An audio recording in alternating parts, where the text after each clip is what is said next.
Okay, well, as I had one of these available for a spare in case I needed a different length, I decided I'd do my dual motor version and start it all from scratch, because basically I've had a look at the cable and it doesn't really need anything at the moment, so I'll just put it on, you know, prophylactically, as they say, in that lovely sound.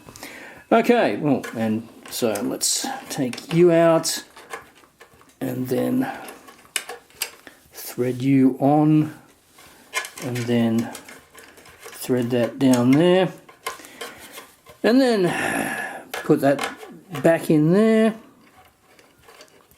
and then encourage the cable back in the right direction. Oh, put it on the right way instead of the wrong way.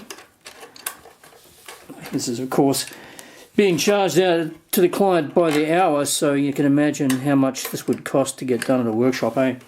Especially if they did it the wrong way, like I just did. Okay, so then that just fits in there, and now I've just got to like hold you up and put you in there, pinch you off, and then do you up. Oh, that's going to be a little bit more difficult. I'll need to hold that. So to get that on there, and then a little bit of encouragement from the peanut gallery. Where's Waldorf and Statler when you need them? Okay, so that's going to prove to be slightly vexing for me.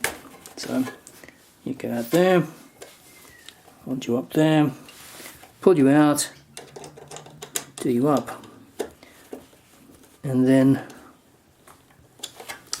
that's now ready to rock and roll. So that's how long it takes, more or less, if you don't freak things around, and that'll all be completely fine.